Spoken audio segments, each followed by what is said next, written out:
За сайн байна уу? Цараа. За өнөөдрийн бид нар номын сэтгэл үхий бичлэгээ өнөөдөр сургуулийнхаа гаднаас ихэд бэлтгээд байна. Тэгэхээр бид хоёрын дээшээ яг одоо бороо орж ийн дээшээ сургуулигаа алхангаа энэ номынхаа талаар яриад явах байгаа.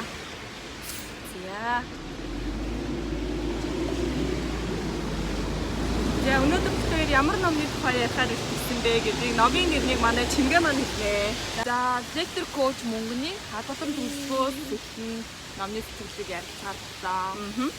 За тэгэхээр энэ номыг болохоор бид хоёр уншаад нэлээд утсан байгаа. Бараг хавар уншсан баха тий. Тийм шүү дээ. 5 сар 6 сар үед. Тий. Тэгээд номоо уншиж дуусангуудаас давтагчгүй подкастынхаа 7 дахь дугаартаа бас мөнгөн зохиолж байгаа урьж оролцуулсан байгаа. Тэгээд тэр үеэс хойш бас бараг 4-5 сар өнгөрсөн байна. Тэгээ өнөөдөр бас номын сэтгэл үхий бичлэг хийж байгаадаа баяртай байна. За ингээд ерөнхийдөө бид номныхаа талаар ярилцаж эхлэе гэж бодож байна.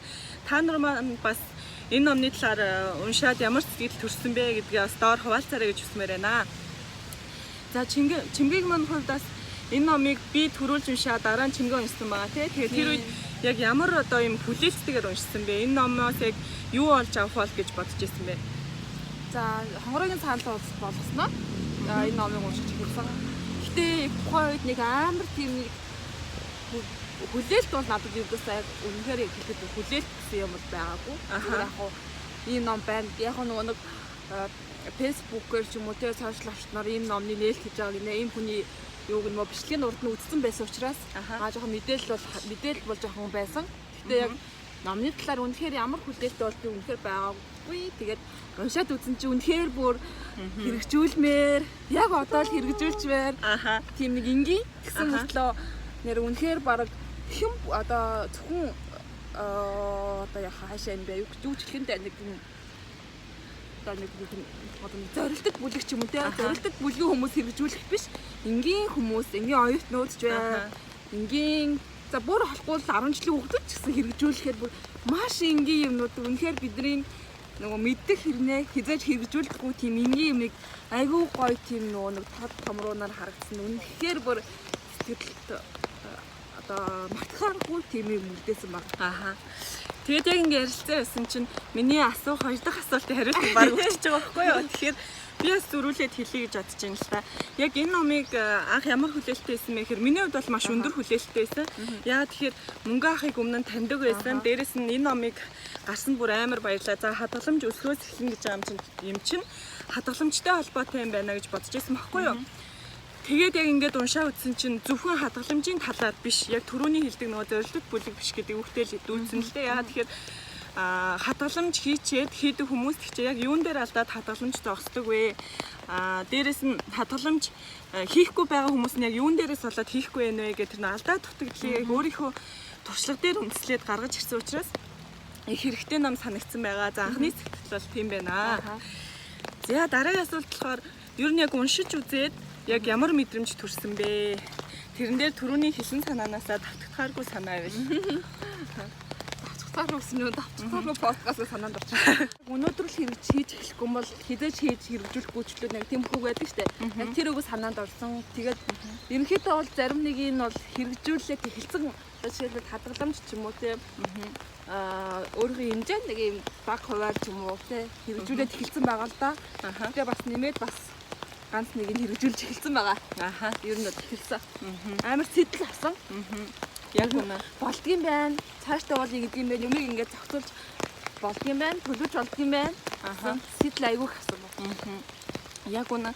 Нөө зохицуулж болдгийм байна гэдэгтээ нэг айгүй гоё жишээнүүд гарч ирсэн байсан. Тэгээ жишээ нь одоо би цалин ганцхан одоо орлоготой учраас тэр орлого маань зарлахтаа таардаг гэж боддог бол энэ номон дээр гарч байгаагаар бол орлого зарлага яаж зохицуулах вэ гэдэг маш сайн гаргаж өгдөг. Яа тиймэрхүү төрлийн ном ерөөсөө байдаггүй байсан ч гэсэн жоохон эдийн засгийн тал руугаа бичсэн жоохон хүмүүс хүлээж авахд жоохон хэцүү талаар бичсэн байдаг бол мөнгө авах бол яг өөрийнхөө жишээ дээр амьдралтай айгүй бичсэн учраас хүмүүст их хүрч чадсан ном гэж бодож байгаа. Тэр ч утгаараас харах нэ ингээд дандаа бестселлер хамгийн шилдэг номны 4-5-т явж ирсэн бол сүүлийн үед дандаа номер 1 болсон байгаа. Борлуулалтаараа хүмүүсийн хамгийн их сонирхолтой байгаа ном болсон байгаа учраас хүмүүс оноос уншаарай гэж зөвлөмөр байна. Тэгээд ер нь орон зайг их бүгэлж чадсан нэг байхгүй номыг бүгэлж чадсан ном гэж хэлмээр байна. Тэгээ бас нөгөө нэг бусад эдийн засгийн ч юм уу ер нь хадгалан санхүүтэй холбогдолтой номноос бүр шал өөр байгаа хгүй. Ямар ч тийм санхүүгийн болон эдийн засгийн мэдлэггүй хинч бай 10 жилийн хүүхдүүдээ үнэхээр уншаад ойлгочхоор бүр энгийн бүр үнэхээр амьдрал дээр яг нэг өөрхөн туусан амьдралаараа ингээд хэцүү учраас бүр үнэхээр сэтгэлдүүлсэн хамгийн амар энгийн татан тийм сэтгэл бүр төрүүлсэн. Яг үнэ. Би надад ч бас яг тэгж санагдсан. Тэгээд энэ номны талаар хүмүүсийн бас сэтгэлдлүүдийг фэйсбүүк дээр чаг түчээ тайхан бол ерөөдөө гарч ирэх ба хүмүүс маш их сэтгэлээ бас илэрхийлж байгаа. Тэгэхээр бид хоёроос өнөөдөр бас ингэж ярилцсандаа бол бас маш их баяртай байна. Тэгээд энэ ном бол яхаа аргагүй амьдралд орж ирсэн маш чухал номнуудын нэг. Яагаад тэгэхээр номноос яг хуу хүүхэд байгаас их ном уншдаг байсан л да. Тэгж байгаа нэг хэсэг ном уншихаагаа сүүлийн үед бас буцаад уншаад гисэн чинь ямар ч муу ном байсан заавал нэг зүйл авч үлддэм байна.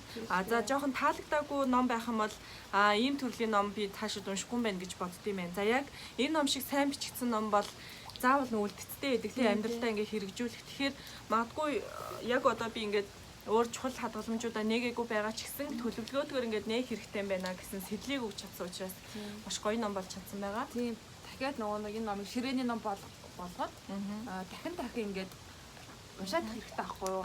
За би ингэсэн штэ те гэдэг юм алдаагаа ч юм уу те эсвэл дараагийнхын юм ингээд хэрэгжүүлэх төлөвлөх юм ингээд хараад их тулд энэ бас дахин уншаад байх хэрэгтэй. За чамаас нэг асуудал асуух. За энэ номыг ч юм уу те ер нь бол ингээд бусад хүмүүст уриалахад юу ч хэлмээр байна. Уншаараа гэж уриалах үүднээс яг ямар байдлаар уриалах вэ? За энгийнээр За энгийнээр гэсэн тийм шүү дээ. Энэ өөрөө ном энэ ном угаас амар энгийн учраас тийм энгийн ярих нь амар. Би ч гэсэн яг тэгж бодож байна. Гэтэ баг чимгээ маань өөрөө хэлсэн баха түрүүн нөө санхүүч эдийн засагч хүн эсвэл зөвхөн их мөнгөтэй хүн гэдэг утгаараа энэ номыг унших хэрэгтэй биш. Зүгээр энгийн түрүүн бас чимгээ нь хэлсэн л дээ. Сурагч байд юм уу? Энгийн одоо 800 мянган цалин аваа явж байгаа юм байна. Хамаагүй бүгд уншаарай л гэж хэлмээр байна. Эндээс бол хадгаламж хийхдээ юун дээр алддیں۔ Юун дээр ондیں۔ Ингээ алдаа туршлаган дээр ингээ суйрлаад бичсэн учраас маш их зүйлийг олж авнаа. Тэгээд магадгүй та ингээ хадгаламж хийж эхлэж байгаа бол их мөнгөтэй болохыг хүлээх хэрэггүй. Яг одооноос их боломж бас байгаа шүү гэдгийг л хамгийн гол нь би бол өөртөө хүлээж авсан. Тэгэхээр хүмүүс оноос тийм мэдрэмжийг авах гэж бодож байна. Тэгээд мөнгө авах юм бас дараагийн ном гарч байгаа гэсэн тийм сураг бай. Тийм сураг байлээ. Тэгэхээр хоёлаас захиалж аваад уншнаа. Харин тийм байна. Тэгэхээр дараагийн ном манаас гоё ном болно гэдэг. Амар хүлээ. Одоо бол жинхэнэ айгуу том хүлээлттэй байна. Дараагийн ном нь ямар байх влаа гэсэн айгуу хүлээлт үзэж байна. Яг үнэ.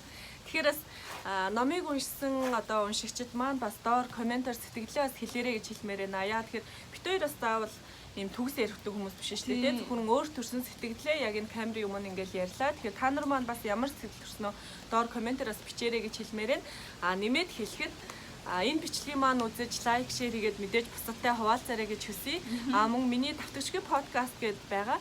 Энэ подкаст руу маань зочлоод нийт 14 дугаар тавигдчихсан байгаа. Та бүхэн манаас хүссэн дугаараа сонсож болно шүү. За тэгэхээр подкастын маань яг энэ дээгүүр гарч байгаа YouTube, SoundCloud, Castbox. За хамгийн сүүлд бол M+ дээр орсон байгаа. M дээр нэмэх нь гэдэг аппликейшнаар бас та бүхэн маань орж сонсож болох байгаа шүү. Тэгээд өөрийнхөө сонирхсан платформоор дамжуулаад сонсоорой гэж хүсмээр байна. Тэгээд бидрийг бас дагаарай, лайк, коммент, шеэр хийгээрэй. Ер нь бол өмнө нь хүмүүсээс ингэж гуйж хэлдэггүй байсан байхгүй. Гэхдээ бас таалагдсан юм. Үнэхээр таалагдах юм бол бас бусадтай хуваалцаарай гэж уриалмаар байна. Тийм.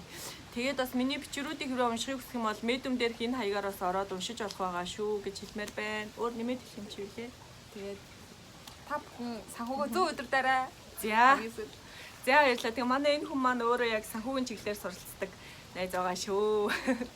За түр баяртай. Нэмээд хэлэхэд давтагчгүй гэдэг юу пэйж хуудас нээсэн байгаа. Facebook дээр тийм. Тэрийг бас та бүхэн маань лайк дараад бас мэдээлэлтэй өргөж холбоотой орё гэж хэлмээр байна. За дараагийн бичлэг хүртэл түр баяртай.